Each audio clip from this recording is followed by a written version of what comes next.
আপনি মুসলমান দাবি করেন, 25-30-40 বছর বয়স হয়ে গেছে, পেশাব করেন দাঁড়াইয়া, লজ্জা শরম নাই আপনার? আমার পেশাব করে ওই জায়গায় রেখে দেয়, পানিও নেয় না, টিস্যু নেয় না, টপ টপ করে প্যান্টটা ভিজে যা, কিছুক্ষণ পরে সুগন্ধি বের হয় নাকি? কপাল করা মুসলমান।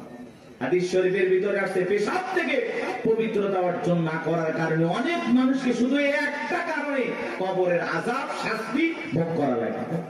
শুধু কবরে আযাব হবে কি কারণে? পেশাব থেকে পবিত্রতা অর্জন না করার কারণে। তাহলে চিন্তা করেন এটা কত বড় মারাত্মক গুনাহের কাজ। আল্লাহ আমাদের হেদায়েত দান করেন। বলেন তো বাজার একটু পেশাব করে টিস্যু নেওয়ার দরকার আছে না নাই? ঢেলেগুলো ব্যবহার করা দরকার আছে না নাই? খালি ওয়াজ শুনলে হবে না, আমল করা লাগবে। এক বেচারা আমল করা নিয়ত করছে, বাড়িতে যাওয়ার পথে হঠাৎ করে পেশাব করতেছে, আর চিন্তা করতেছে হুজুর বলছে পানি নাও, টিস্যু নাও, নাহলে মাটি নাও, কিছু না হলে রাস্তার বালুতে হলে ঠেকা কাজ পারিতে পারে। তো চিন্তা করলো মাটি বালু কিচ্ছু নাই, কি করা যায়? পেশাব করতে করতে হুজুরের কথা মনে হয়েছে, আমলের নিয়তে রাস্তার বালু যা ছিল জড়াইয়া জায়গা মতো দিয়েছে, কিছু ছিল লাল পিঁপড়ে, ইঞ্জেকশন দেওয়া শুরু করছে। তখন বলতেছে এই জন্য তো আমি হুজুরদের ওয়াজ ভালো লাগে না, সহ্য করি না, এই জন্য তাদের কথা আমল করি না। দোষকে হুজুরের নাকি আর আমলের কথা বলে না কেন? এরকম লোক আছে না নাই? আমার ভাইরা গভীর মনোযোগ দেখো, দেখো শুনবেন বাজান। ছোট্ট বাচ্চা মাদ্রাসায় পরে কি সুন্দর হুজুর পানি আগায়া দিল, দেখলেন না? কি সুন্দর টিস্যুটা আগায়া দেয়। ছোট্ট বাচ্চা কি সুন্দর বৈশা বৈশা পেশাব করে, দাঁড়াইয়া পেশাব করে না। ওই ছোট্ট মানুষ 7-8 বছর বয়স বাড়িতে যা মাকে সালাম দেয়, বাবাকে সালাম দেয়, পাড়া প্রতিবেশী দেখলে সালাম দেয়। কি সুন্দর তাদের ব্যবহার চলাফেরা দেখে মায়া লাগে। সন্তানকে যদি মানুষের মতো মানুষ বানাইতে চান, মাদ্রাসায় পড়ানো ছাড়া বিকল্প কোনো রাস্তা খোলা নাই। কথা বলেন ঠিক না?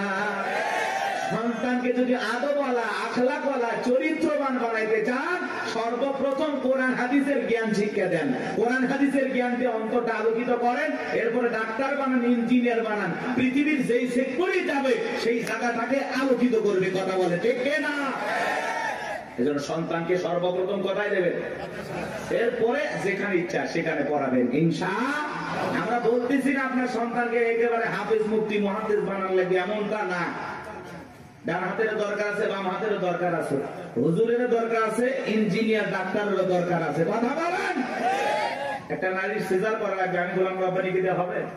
কথা কয় না। লাগবে কি? ডাক্তার। আমি হুজুর কতটুকু পারি? একটা পানিতে ফু দিয়ে পানি করাই দিতে পারি, ও দিয়ে কাজ হইলে হইলো, না হইলো না হইলো। এসব ডাক্তারের দরকার আছে না? না। বিশাল একটা বিল্ডিং বানাবেন, কি লাগবে? কথা কয় না গো?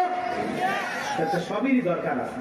এজন্য আমরা বলতেছি না, কিন্তু যদি ছোটবেলায় মাদ্রাসায় পড়ে ডাক্তার হলে আদর্শ ডাক্তার হবে, ডাক্তার নামে কষাই হবে না যে কেসি গজ ভিতরে রেখে সিলাই করে দেবে। কথাটা বুঝতে পারছেন? ওইরকম ডাক্তার হবে না। এই জন্য সন্তানকে মাদ্রাসায় পড়াইতে হবে। পারবো তো ইনশাআল্লাহ?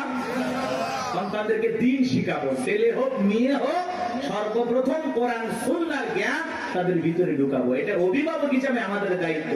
আর সন্তান যদি মাদ্রাসায় পড়ে, ওটা কি নামাজের ওয়াজ করা লাগবে? নাকি উল্টো এসে বাড়িতে বাবা মার কাছে নামাজের ওয়াজ করে, আব্বু আমারে মাদ্রাসায় পড়া, তুমি নামাজ পড়ো না? আব্বু নামাজ পড়ো। আমি হাফিজ হলে আলেম বলবে, আলেম হইলে মানুষ বলবে দেখো ছেলে হাফিজ, আলেম, বাবা নামাজ পড়ে না। এরকম বলে কিনা বলেন তো? কি মায়া লাগে। মারা এসে কয় মা টিভি দেখা যাবে না, হুজুর বলছে নামাজ পড়তে হবে। মায়ের সিরিয়ালের সামনে বসে সিরিয়াল দেখে, সন্তানের 2 দিনের কথা শুনে মায়া বলে টিভি বের করে দাও তো। ছোট্ট বাচ্চা মারা সেই বসে আমাদের শাসন করে। হ্যাঁ, কথা বলে। আপনার ঘরটা মানে আলোকিত হয়ে যায়, সুন্দর হয়ে যায়। ওই যে বিশ্ববিদ্যালয় একজন হাফেজ তো কি তার মারা গেল অল্প বয়সে, বাবা জানা যায়, তারা বলতেছে আমার ছেলে দেখলাম নিঃশ্বাসটা ত্যাগ করতেছে, তখনও কোরআন তেলাওয়াত করতেছে। সুবহানাল্লাহ। বলে আমি আমার বাবা, আমার ছেলে যে কাফনে মোড়ানো, আমি আফসোস করতেছি না তো। আল্লাহ যে কয়দিন হাত দিছে নিয়ে গেছে, আমি আফসোস করবো কেন? আমার ছেলে তো ঘুমাইছে, আমি আফসোস করি নাই। দেখেন বাবার কতটা ধৈর্য, কারণ একটা হাফেজ সন্তান, বিশ্ববিদ্যালয় হাফেজ ছিল। কথা কি বলছেন? পিএসপি কোরআনের আলো চ্যাম্পিয়ন ছিল। মাশাআল্লাহ বলেন। এমন একটা সন্তান আমাদের দরকার। আমাদের দরকার বিশ্ব চ্যাম্পিয়ন হওয়া হাফেজ, আলেম। কথা বলেন, কথা বলেন। ক্রিকেটার নাই, ফুটবল বানায় লাভ নাই, সুপারস্টার গায়ক বানায় লাভ নাই। সন্তানকে বানাইতে হবে কোরআনের পাখি। কথা বলেন। পারবো তো ইনশাআল্লাহ? আল্লাহ কবুল করেন না? একটু জোরে বলেন আমিন। আল্লাহ যেন কবুল করেন, জোরে বলেন আমিন। সম্মানিত ভাইরা আমার, দিল দিয়ে কথাগুলো বুঝবেন বাজান, সামনে গেলে মজা পাবেন, একটু কষ্ট মনের মধ্যে নেবেন না। আল্লাহ রাব্বুল আলামিন বলেন, ইকরা বিসমি রাব্বিকাল্লাযী খলাক, পড়ো তোমার রবের নামে যিনি তোমাদেরকে সৃষ্টি করেছেন। আয়াতের ভিতরে রব শব্দ আছে না নাই? পবিত্র কুরআনুল কারীমের 1 নাম্বার সূরা সূরাতুল ফাতিহার 1 নাম্বার আয়াত, জবান ছেড়ে সবাই আমার সঙ্গে তেলাওয়াত করুন, আলহামদুলিল্লাহি রাব্বিল আলামিন। সমস্ত প্রশংসা, যাবতীয় প্রশংসার একমাত্র মালিক তিনি, সৃষ্টিগুলোর রব, আমাদের প্রতিপালক আল্লাহ যিনি। আপনি আমি যখন রুকুতে চলে গেলাম, কি তাসবিহ পাঠ করলাম? সুবহান রাব্বিয়াল আযীম, সুবহান রাব্বিয়াল আযীম। রব শব্দ আছে না নাই? এরপরে রুকুতে দাঁড়ানোর সময় কি বলি? সামিআল্লাহু লিমান হামিদা, রব্বানা লাকাল হামদ। রব শব্দ আছে না নাই? এরপরে যখন সিজদায় মাথাটা নত করি, কি তাসবিহ পাঠ করি? সুবহান রাব্বিয়াল আ'লা, সুবহান রাব্বিয়াল আ'লা। অনেকে দেখবেন খালি ফিসফিস করে, সুবহান সুবহান সুবহান সুবহান সুবহানাল্লাহ কয় না, সবই তেল পায়, আল্লাহ ভালো জানে। স্পষ্ট বোঝেন না, খালি সুবহান সুবহান সুবহান সুবহান। স্পষ্ট বলতে হবে আপনাকে, সুবহান রাব্বিয়াল আ'লা, সুবহান রাব্বিয়াল আ'লা। এরপরে যখন বাজান সালাম ফিরানোর পরে হাত তুলে মুনাজাত করি, আল্লাহর কাছে কি দোয়া করি? রব্বানা আতিনা ফিদ দুনিয়া হাসানাতাও ওয়া ফিল আখিরাতি হাসানাতাও ওয়া কিনা আযাবান নার।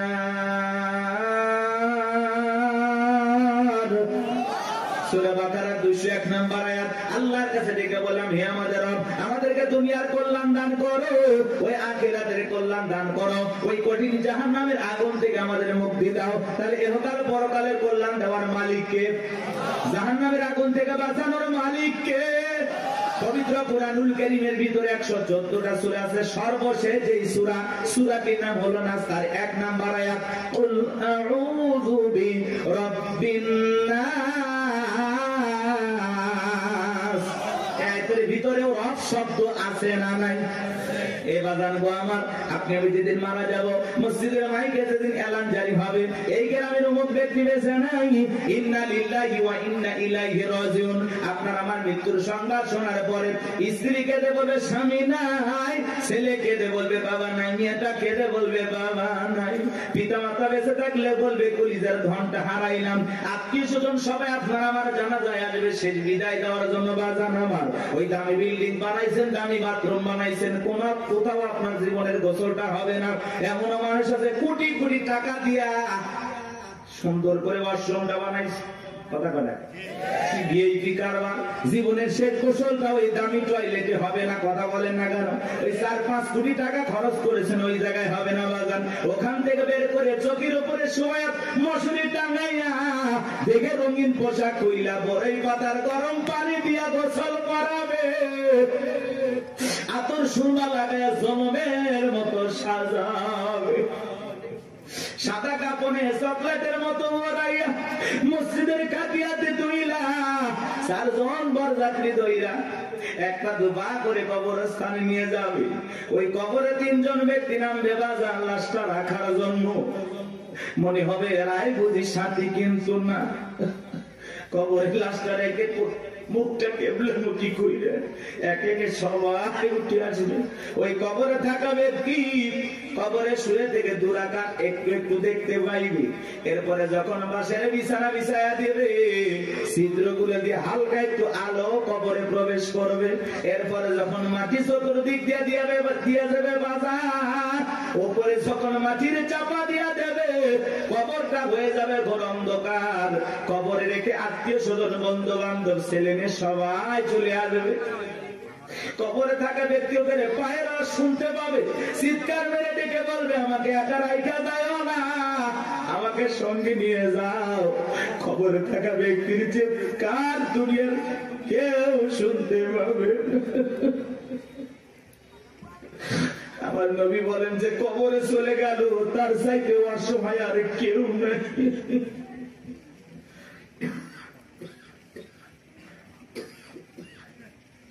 আমার নবী যে বলেছেন, قال رسول الله صلى الله عليه وسلم ইন্নামাল কুবুরু রাউযাতুম মিন রিয়াদিল জান্নাহ আও হুফরাতুম মিন হুফারিন নার। রাওয়াহু তিরমিজি। নবীজি বলেন যে ব্যক্তির আমল ভালো, মৃত্যুর সঙ্গে সঙ্গে আল্লাহ রাব্বুল আলামিন তার কবরটাকে জান্নাতের বাগান বানিয়ে দেবে। আর যে ব্যক্তির আমল খারাপ, আও হুফরাতুম মিন হুফারিন নার, তার কবরটা হবে জাহান্নামের আগুনের গর্ত। আমার নবী এক জায়গায় বসা, জিবরাইল এসে বলে, নবী গো, এই মুহূর্তে একটা আওয়াজ হলো, আপনি কি শুনতে পাইছেন? আমার নবী বলে, হ্যাঁ শুনতে পাই না। জিবরাইল বলে, নবী, আজ থেকে 70 বছর আগে আল্লাহ রাব্বুল আলামিন জাহান্নামের গর্তের মধ্যে একটা পাথর ছেড়ে দিয়েছে। এই মাত্র জাহান্নামের তলদেশে গিয়ে পাথরটা পৌঁছাইলো। চিন্তা করেন বাজান, একটা পাথর ছেড়ে দিলে যদি 70 বছর সময় লাগে, আল্লাহ না করুক আপনার আমার গুনাহের কারণে, অপরাধের কারণে আসমানের জমিনের মালিক আল্লাহ যদি বেজার হইয়া একবার জাহান্নামের আগুনের গর্তে ফেলে দেয়, আপনার আমার বাঁচার কিন্তু কোনো উপায় নাই। যেই জাহান্নামে এখন দুনিয়ার আগুনের চাইতে 70 গুণ বেশি পাওয়ার। একবার যদি কারো দিকে জাহান্নামের আগুন লেগে যায়, মনে হয় কলিজাটা পুড়ে ছাই হয়ে যাবে।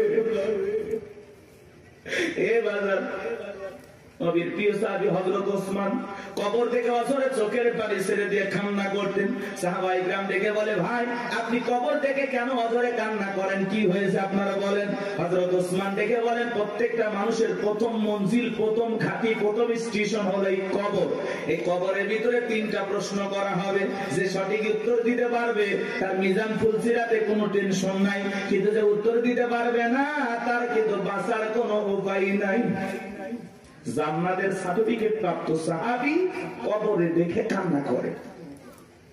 ভালো করে বুঝবেন, দুনিয়ার থাকতে জান্নাতের কি পাইছে? কথা বলেন ভাই, কথা বলেন। সেই মানুষ কবর দেখলে অঝরে কান্না করেন। মাঝে মাঝে হযরত ওসমান এত কান্না করতেন, কবরস্থানের পাশে তিনি অজ্ঞান হয়ে পড়ে থাকতেন, জ্ঞান হারিয়ে ফেলতেন। আর আমরা সকালে কবর দেয়, বিকেলে যা তাস খেল, জুয়া খেল। সকালে কবর দেয়, বিকেল বেলা যায় মা বোনেরা খেয়াল পুরে, মানে যে লাকড়ি পুরে আছে না, পাতা ঝাড় দেয়, পাতা ঝাড় দেয়, কঞ্চি টঞ্চি থাকে না, ওগুলো ঝাড় দিয়ে পরিষ্কার করে নিয়ে আসে। ভয় নাই। আগে নতুন কবর দেখলে মানুষ 2-1 দিন ভয় পাইতো। কথা বলেন, আগের মানুষের কথা বলতেছি। আর এখন কবরস্থান দেখে কোনো ভয় নাই, কবরস্থানে গিয়ে হাসাহাসি করে। মানুষ মানুষ আর মানুষ নাই তো, মানুষ মরে গেছে, সেই মানুষের সাথে জুলুম করে, আছে না নাই ভাই? চিন্তা করেন, একটা বার চিন্তা করেন, একটা মিনিট চিন্তা করেন, আপনি মারা গেছেন, কি হবে আপনার? কিভাবে আপনাকে বিদায় দেওয়া হচ্ছে? একটু চিন্তা করে দেখেন, কার জন্য কি করতেছেন, দুনিয়ার মায়ের পরে কি না করতেছেন, সব ফেলায় যেতে হবে। ওই কবর কিন্তু জায়গা ভালো না, সবাইকে যাওয়া লাগবে। কবর কঠিন জায়গা। যার আমল ভালো, কবর তার সাথে ভালো আচরণ করবে। যার আমল খারাপ, দুনিয়াতে গান বাজাইছো না, বক্স নিয়ে এসে ঢিক ঢিক আওয়াজ দিয়া কবরে যাও। দুনিয়ার মাটি যেরকম গান বাজনার আওয়াজে কাঁপাইছো, এই কবর একদিন পরে কোলে নিয়ে কাঁপাবে। কথা বলে ঢেকে না, কি হবে সেদিন তোমার? কবর কিন্তু জায়গা ভালো না, কবর বড় কঠিন জায়গা। কথা বলেন না কেন? 6 দিন পরে নখ খসে যাবে, 9 দিন পরে চুল। কবর গায়ের সামান নিতে কইর না কেউ ভুল। কবর জায়গা ভালো নয়, কবর জায়গা ভালো নয়, কবর জায়গা ভালো নয়। আমল দিয়ে কবর গৃহ সাজায়া নিতে হয়। 17 দিনে পেট ফেটে শেষ পোকার খাদ্য হবে। 7 দিন পরে গোস্তা দেবে না, কঙ্কাল পরে রবে। চিন্তা করেন, ইস, এই সুন্দর দেহ, কত রং বেরঙের সাবান, শ্যাম্পু, কত কিছু ব্যবহার করলাম, কত মেডিসিন, কত তেল। কবরে গেলে দেহের গোস্তগুলো খসে পড়বে, পেটটা ফুলে ফেটে যাবে, পোকাগুলো খিলফিল করে নাক মুখতে ঢুকে যাবে, চুলের সৌন্দর্য শেষ হবে, মাটি হয়ে যাবে সবকিছু। কি নির্মম পরিস্থিতি আমার সামনে, কি কষ্টের দিন আমার সামনে। আমি সেই দিনগুলোর ব্যাপারে দেখিয়া দুনিয়া পাইছি, পাগল হয়ে গেছি। কথা বলেন না কেন ভাই? কত মানুষের কবর ভেঙে যায়, লাশটার দুর্গন্ধ, নাকে কাপড় দেওয়া লাগে। চিন্তা করেন আপনার আমার কি হবে, কি হবে? 17 দিনে পেট ফেটে শেষ প্রকার খাদ্য হবে, 7 দিন পরে গোস্তা দেবে না, কঙ্কাল পরে রবে। 90 দিন হাড়গুলি সব আলাদা হয়ে রয় কবর। জায়গা ভালো নয় কবর, জায়গা ভালো নয় কবর, জায়গা ভালো নয়। আমল দিয়ে কবর গৃহ সাজায়া নিতে হয়। ওই কবরের ভিতরে 3টা প্রশ্ন করা হবে বাজান। 1 নাম্বার প্রশ্ন করা হবে মার রব্বুকা, তোমার রবকে। জীবনের পরতে পরতে সব জায়গায় রব, রুহের জগৎ থেকে শুরু করে জীবনের সব জায়গায় রব রব রব। আমরা যেন রবকে ভুলে না যাই। ওই কবরের ভিতরে 1 নাম্বার প্রশ্ন করা হবে মার রব্বুকা, তোমার রবকে। যারা দুনিয়াতে রবের সাথে সম্পর্ক ভালো ছিল, যারা রবের গোলামি করেছে, রবের বিধান মোতাবেক চলেছে, যাদের রবের সাথে সম্পর্কটা গভীর ছিল, তাদেরকে যখন প্রশ্ন করা হবে মার রব্বুকা, আল্লাহর সেই নেককার মুমিন মুত্তাকি বান্দা জবাব দিয়ে বলবে রব্বি আল্লাহ, রব্বি আল্লাহ, আমার রব আমার আল্লাহ। কিন্তু যারা এই দুনিয়ার জমিনে নাফরমানি করেছে, যারা বলে খাও দাও ফুর্তি করো, দুনিয়াটা মস্ত বড়, শয়তানের ওয়াসওয়াসায় পড়ে যারা মিসগাইড হয়েছে, ভুল পথে পরিচালিত হয়েছে, এই দুনিয়ার জমিনে যারা শয়তানের গোলামি করেছে, তাদেরকে যখন প্রশ্ন করা হবে মার রব্বুকা, তোমার রবকে, আল্লাহর সেই সমস্ত বদকার, আল্লাহর সেই সমস্ত অবাধ্য গোলামেরা জবাব দিতে পারবে না, ফেল ফেল করে তাকায় থাকবে। নেককাররা জবাব দেবে, আর বদকার গুনাহগাররা জবাব দিতে পারবে না, ফেল ফেল করে তাকায় থাকবে।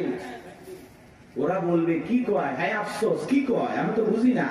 মা রব্বুকা জিজ্ঞাসা করবে তোমার রব কে? আরে ভাই জীবনে কোনোদিন অফিসে গেলেন না, বসকে চিনবেন কি করে? কথা বলে এই যে দুনিয়াতে যারা আল্লাহর গোলামি করতেছে, কি মনে করেন 5 ওয়াক্ত নামাজ পড়ে লোকটা ঠকে গেছে? না, কোরআন সুন্নাহ দিয়ে জীবন সাজায় লোকটা ঠকে গেছে? না, ঠকে নাই। এই যে আমরা দুনিয়াতে আল্লাহর গোলামি করতেছি, এই গোলামির বেতন হিসাবে আল্লাহ আমাদেরকে দেবেন জান্নাত। সুবহানাল্লাহ। এই গোলামির বেতন হিসাবে আমরা পাবো জান্নাত, আর বোনাস হলো দিদারে ইলাহি, আল্লাহ পাকের সাথে জান্নাতীদের সাক্ষাৎ। সুবহানাল্লাহ। বেতনও আছে, বোনাসও আছে, কিন্তু দুনিয়াতে গোলামি করে কবরে যাওয়া লাগবে। আপনি 1 ওয়াক্ত নামাজ পড়েন না, রবের সাথে সম্পর্ক নাই, কেমনে জান্নাতে যাবেন? কথা কয় না ভাই? আপনি তো আল্লাহর অফিসই চেনেন না। আল্লাহর অফিস কোথায় চেনেন? কথা কয় না, কথা কয়। রাগ করতেছেন নাকি? এগুলো বললে অনেকে খারাপ লাগে। এক জায়গায় ওয়াজ করে হুজুর মৃত্যুর ওয়াজ এইভাবে কইলেন না, ভয় লাগে। এরকম লোক কয় হুজুর আমার প্রচুর মৃত্যুর কথা স্মরণ হয়, আমার এত মৃত্যুর কথা ভয় লাগে, মাঝে মাঝে তো আমি মসজিদে মৃত্যুর ভয়ে ঢুকি না। আমি আবার কেমন কথা কই হুজুর, মসজিদে ঢুকতে যেতে লাশ বহনে খাটিয়া, এইটা দেখে আমার এত ভয় লাগে, এই ভয়ে আমি মসজিদে যাই না। এটার নাম কি মৃত্যুর ভয়? কথা বলে না কেন ভাই? কিছু মানুষ আছে কবর করে, বলে না যে আমি 70টা কবর করছি হুজুর, 80টা কবর করছি। আবার পাশের আর একজন লোক হুজুর যে কবর খোঁড়ার কথা বলতেছে, ও আবার যা কবর করে, যে মানুষটা মারা যায় তার ছেলে মেয়েকে বলে, এই তোমার বাবাকে কবর খুললাম, 2 প্যাকেট সিগারেট তো দিলে না। ও যদি 80 লক্ষ কবর করে, কবর কি, কবরে কি হতে পারে এই বুঝ কি আর দিলের ভিতরে আসবে ভাই? কথা বলেন, আসবে? আমাদের অবস্থাটা এমন হয়ে গেছে, কিসের আমল করবো হুজুর?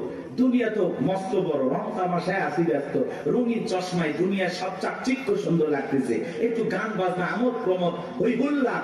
কথা বলে না কেন? হাজি মানুষ হজ করে আসছে, নাতনির বিয়া, বক্স বাজতেছে, কন্ট্রোল করতে পারে না, হাজি পর্যন্ত ডাক দিয়ে করছে লঙ্গি দেয়া। হাজি হাজি হজ করে আসছে।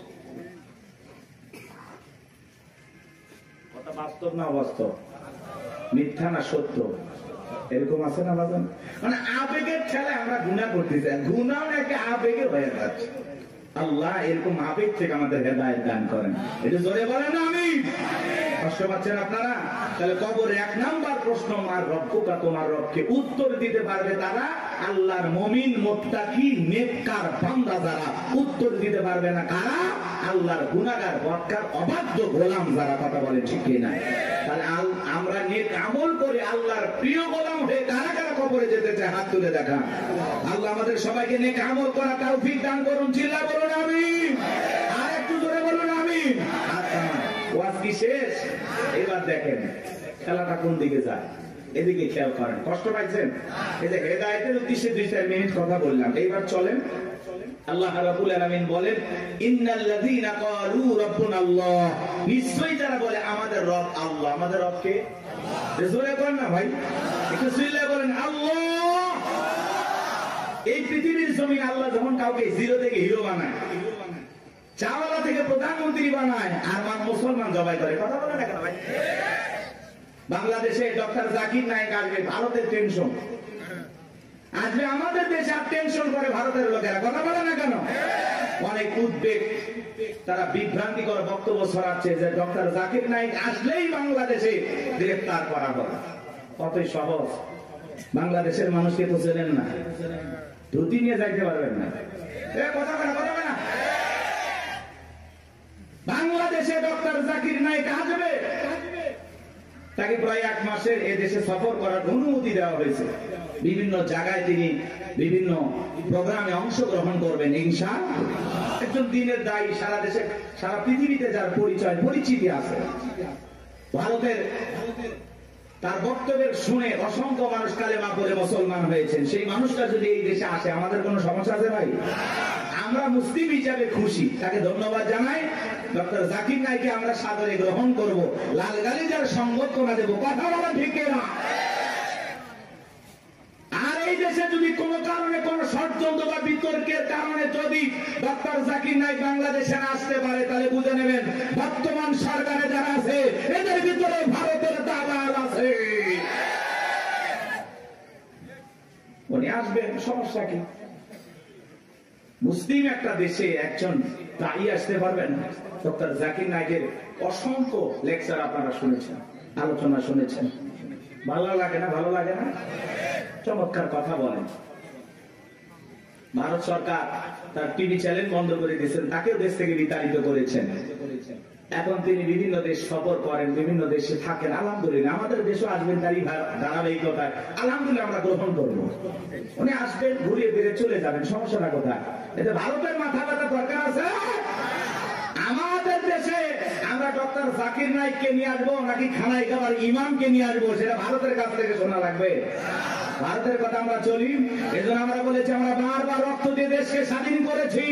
আমরা না হতে চাই ভারতের গোলাম, না হতে চাই আমেরিকার গোলাম, আমরা সবাই আল্লাহর গোলাম। এটা আমাদের জীবনের সবচেয়ে বড় পরিচয়। আমরা কার গোলাম? আল্লাহর গোলাম। আমরা দুনিয়াতে কারো গোলামি করার জন্য জন্ম হই নাই, আমরা গোলামি করবো একজন, আর তিনি আমাদের রব, তিনি আমাদের সব। কথা বলে ঠিক না? ডক্টর জাকির নায়েক আসতেছে খুব দ্রুত, 28 নভেম্বরের মধ্যেই বাংলাদেশে আসবেন ইনশাআল্লাহ। তার এই সফরকে আল্লাহ কবুল করেন। একটু জোরে বলেন না আমিন। এটা নিয়ে ভারতের মাথা ব্যথা, অনেক টেনশন, মিডিয়াতে অনেক আলোচনা, তুমুল আলোচনা, সমালোচনা চলতেছে, বিতর্ক চলতেছে। সব বিতর্কের অবসান ঘটবে উনি যখন বাংলাদেশ বিমানবন্দরে পৌঁছাবে। আশা করি উনি আসবে ইনশাআল্লাহ। আমার ভাইরা দিল দিয়ে কথাগুলো বোঝার চেষ্টা করবেন। ইন্নাল্লাযীনা ক্বালু রাব্বুনাল্লাহ, নিশ্চয়ই যারা বলে আমাদের রব আল্লাহ। গভীর মনোযোগ দিয়ে কথাগুলো শুনবেন বাজান। এই পৃথিবীর জমিনে আল্লাহ কাউকে জিরো থেকে হিরো বানায়, চাওয়ালা থেকে প্রধানমন্ত্রী বানায়। নিঃস্ব পৃথিবীতে কেউ বেঁচে নাই। চিল্লায় বলে দুনিয়াতে আমার কেউ নাই। সেই মানুষটাকে আল্লাহ নিঃস্ব থেকে ক্ষমতার চেয়ারে বসায়, সেই মানুষটাও ক্ষমতার চেয়ারে বসে জুলুম করে, অত্যাচার করে। কথা বলেন ঠিক কি না? এই পৃথিবীর জমিনে এরকম একজন জালেম ছিল ভবঘুরে, যে নিজেকে আলা বলে দাবি করেছিল, নিজেকে প্রভু বলে দাবি করেছিল, খোদা বলে দাবি করেছিল, রব বলে দাবি করেছিল। এ ছিল একটা ভবঘুরে যুবক। ভবঘুরে যুবক মানে বোঝেন না? যারা ইয়াবা, ফেনসিডিল, গাঁজা, মদ খায়, গাছক ধাক্কা মারে। ভাইজান সাইদ খান আছে না? না, বাড়িতে যা বলে বউ দরজা খোল, কথাকে বোঝেন নাই? বউ যখন দরজা খুলে দিয়েছে, ভাই মা এত দেরি করলি কেন? বউ তখন দিকে বলে কি ব্যাপার আমার মা কইলি কেন? আজকে একটু বেশি মাল খাচ্ছি, তুই মা না বউ বুঝতে পারতেছি না। এরকম মাতাল আছে না নাই? কিছু কিছু ছেলে পেলে আছে সন্ধ্যা হলে ঘরে দরজা বন্ধ করে জিকির করে ইজ্ঞাবা ইজ্ঞাবা ইজ্ঞাবা। মা বাবা চিন্তা করে বাবা এটা কিসের ট্যাবলেট জড়সতি বলা কথা কই কিচ্ছু বোঝার দরকার নাই, টাকা দে নইলে তোর মাথা ফাটাবো। এরকম ইয়াবা খোর আছে না নাই? যারা ইয়াবা খায়, ফেন্সিডিল খায়, গাঁজা মদ খায়, যুবক রে সমাজের মানুষ তাদেরকে নেশাখোর বলে, টোকায় বলে। যারা নেশা করে তাদেরকে মানুষ ভালো চোখে দেখে না। সে ভালো সন্তান হতে পারে না, ভালো স্বামী হতে পারে না, ভালো বাবা হতে পারে না। নিঃস্ব করে সে সবাইকে। কথা বলে নেশা করে না, তার পরিবারকে নিঃস্ব করে। এই জন্য হাতে পায়ের অনুরোধ করে বলে যায় যুবক নেশার দ্রব্য পান করা যাবে না, মাদক সেবন করা যাবে না। যে মুখে মা সেই মুখে মাদক তোলা যাবে না। মাদককে না বলুন। কথা বলে না, কথা বলে। মাদক সেবন করা যাবে, নেশার দ্রব্য পান করা যাবে। যারা মদ পান করবে এদের জন্য জান্নাত হালাল না হারাম? ওদের জন্য জান্নাত হারাম হয়ে যায়। জান্নাত যদি হারাম হয়ে যাবেন কোথায়? এই জন্য আমরা দুনিয়াতে নিজেরাই মদ আল্লাহ তাআলা হারাম করে দিয়েছেন। আমি আমার উপরে এটা হারাম মানবো যে না আল্লাহ হারাম করে দিয়েছেন, এই মদকে আমি স্পর্শ করবো না। আমি জান্নাতে যাই শরাব পান করবো। শরাবের ঝর্ণা আছে, সুবহানাল্লাহ কম, মধুর ঝর্ণা, দুধের ঝর্ণা, পানির ঝর্ণা, শরাবের ঝর্ণা। হাতের স্পর্শ ছাড়া কি তার করতেছে? সুবহানাল্লাহ। জান্নাত যে কত সুখের জায়গা কেমনে বোঝাবো? ও কল্পনা করা যায় না। আল্লাহ এত সুন্দর করে জান্নাত বানাইছে। সুবহানাল্লাহ বলেন। কষ্ট হচ্ছে আপনাদের? তাহলে এই যুবক নেশাদ্রব্য পান করা যাবে? যাবে? এগুলো আজে বাজে ফালতু জিনিস না খাইয়া, ওই ইয়াবা ফেন্সিডিল না খাই, ওই টাকাটা জমায়া বউকে মাসে একটা করে 3 পিস উপহার দাও। কিছু না পাইলে অন্তত 12টা মাসে 12টা বাসর রাত পাইবে। কথা কোন ঠিক কি না? হ্যাঁ, আলামিন ভাইয়ের কাছ থেকে যদি সুন্দর একটা শাড়ি দিতে পারতো, কথাই নাই। মেয়েরা সবচেয়ে পছন্দ করে কোন কালারের শাড়ি জানো? নীল কালারের শাড়ি। কথা কয় না? হ্যাঁ, নীল কালারের শাড়ি বউরে কিনে দেবেন। যদি আপনার বউ বেজার হয় টাকা আমি দেব। কথা কয় না? কথা কয় না? এই কালারটা মেয়েরা সবচেয়ে চয়েস করে বেশি। যদি পারেন আলামিন ভাইয়ের সাথে যোগাযোগ করে একটা শাড়ি খালি দিয়ে দেখেন, ওই দিন বইয়ের ব্যবহার দেখে সারা জীবন আপনার মনে থাকবে। কথা বলে ঠিক না?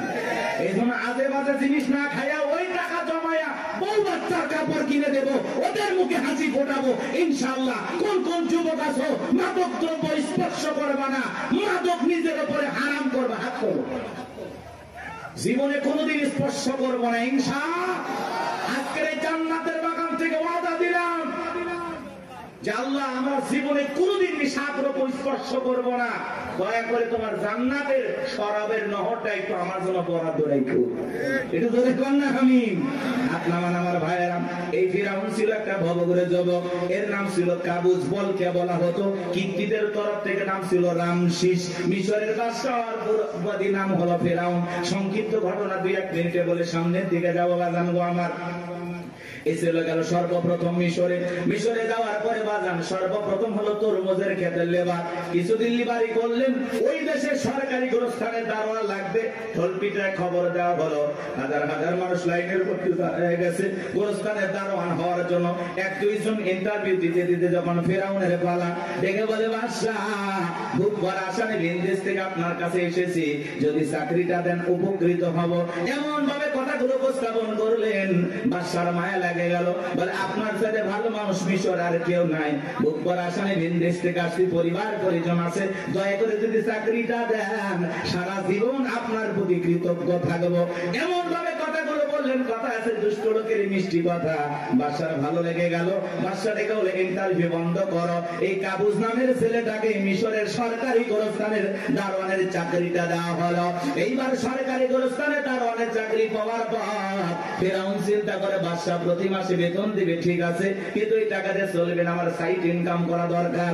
এইবার যারা লাশ দাফন করতে আসে ওদেরকে ডেকে বলে, শোনো, লাশ প্রতি একটা করে দিরহাম যদি দাও লাশ দাফন করতে দেবো, না হলে লাশ দাফন করতে দেবো না। না। জনগণ টেনশনে পড়ে গেল, একটা দিরহামের জন্য বাদশার দরবার বিচার নিয়ে যাব, লাশ পয়সা করলে শেষ হয়ে যাবে, যদি পাই একটা টাকাই ছেলেটাই পাক। এই কথা ভেবে জনগণ একটা করে দিরহাম ফেরাউনকে দেওয়া শুরু করলো।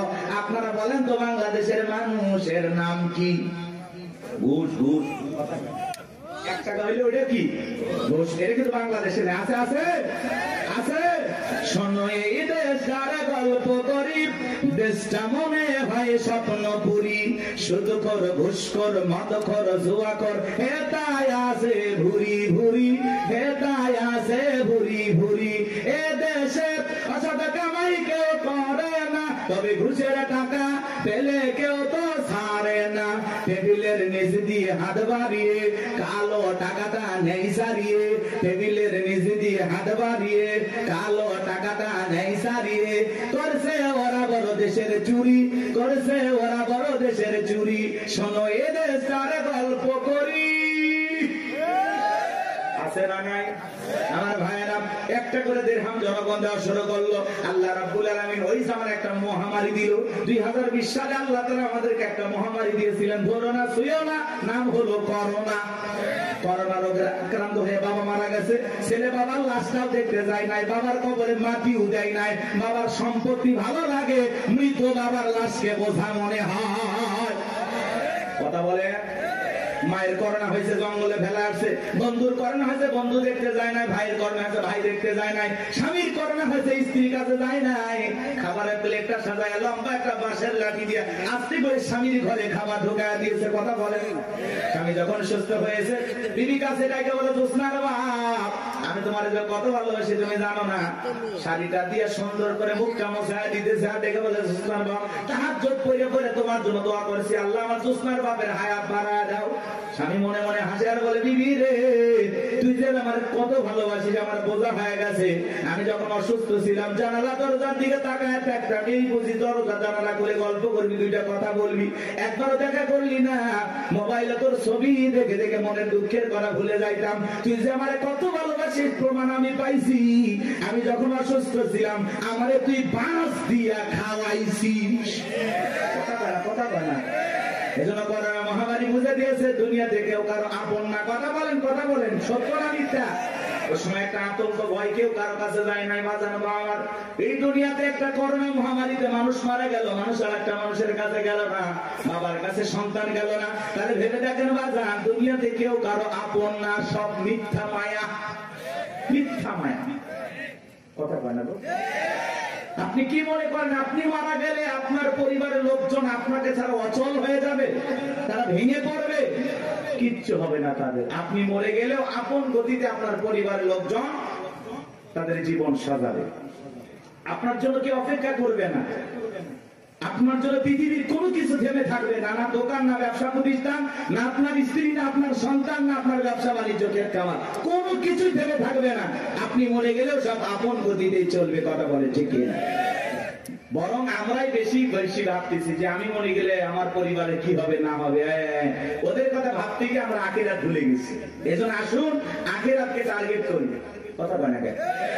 আখিরাতকে টার্গেট করি, এর মধ্যে দুনিয়া যতটুকু হয় হইলেও আলহামদুলিল্লাহ, না হইলে আলহামদুলিল্লাহ। কথা বলে ঠিক না? কিন্তু বেশি দুনিয়াকে টার্গেট করলে আখিরাত আমাদের কাছ থেকে দূরে সরে যাবে। এজন্য আমরা দুনিয়া টার্গেট করবো না, আখিরাত। আমাদের কার প্রয়োজন বেশি? আল্লাহকে প্রয়োজন দরকার না? তাহলে আখিরাতকে টার্গেট করতে হবে। এই পৃথিবীতে আল্লাহ হলো আমাদের সবচেয়ে আপন। স্ত্রী বলেন, সন্তান বলেন, সবাই স্বার্থ, স্বার্থ, স্বার্থ ছাড়া কেউ আপনাকে চেনে না। পুরুষ হলো টাকা কামানোর মেশিন। পুরুষের টাকা আছে, পুরুষের পাশে সবাই আছে। পুরুষের টাকা নেই, পকেট ফাঁকা, রাস্তার ভিক্ষুকও আপনার সাথে দেখা করবে না। কথা বলে ঠিক না? টাকা আছে, পুরুষের সম্মান আছে। টাকা আছে, পুরুষকে সবাই চেনে। সবাইকে বোঝেন নাই? ওই যে গান শুনছেন না, গান শুনছেন, ওই দিকে যাবো না, রাগ করছেন। আপনারা তো রাগ করতেছেন। কি করবো না দোয়া করবো বলেন?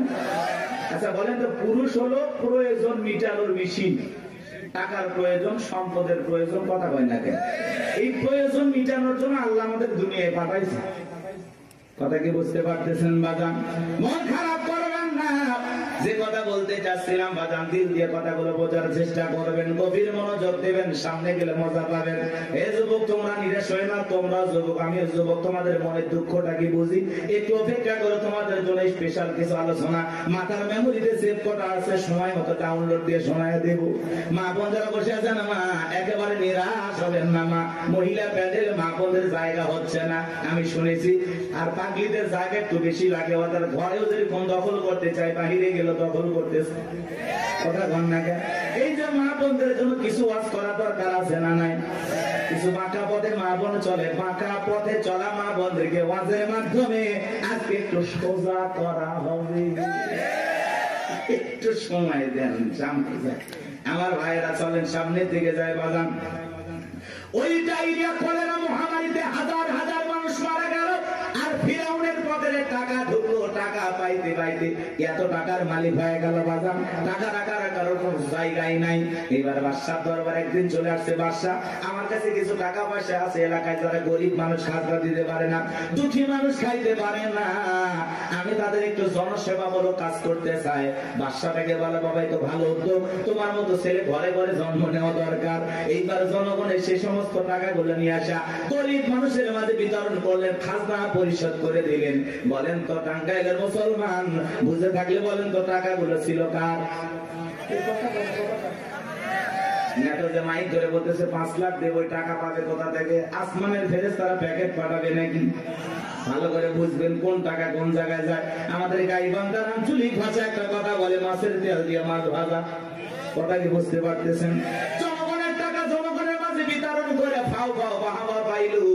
জনগণ থেকে বলে, আরে রাজ্যের বাদশা যদি এই ব্যক্তি না হয়া গোরস্থানের ছেলেটা হইতো, না জানি আমাদের কপাল খুলে যেত। নির্বাচনের আগে একটু জনসেবামূলক কাজ করা দরকার আছে না নাই?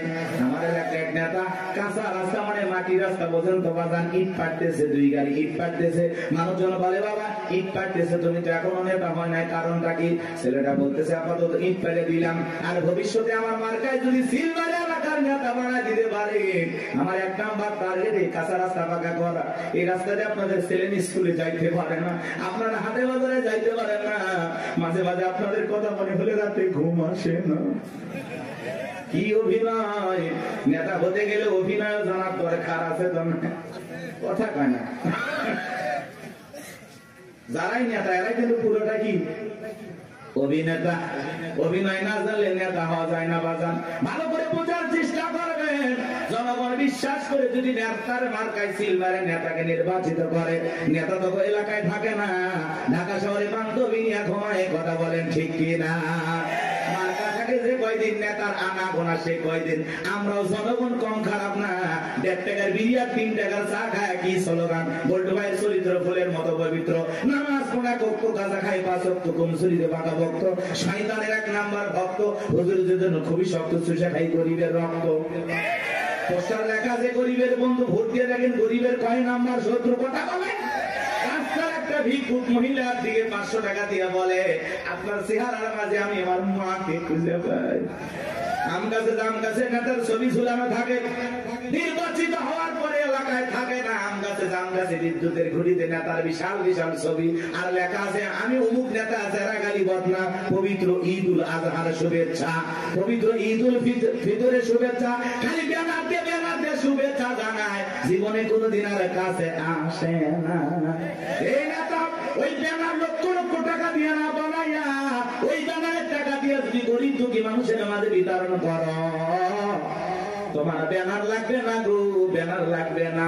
জনগণ তোমার মার্কায় জায়গা মতো সিল মেরে দেবে। কথা কোন ঠিক কি না?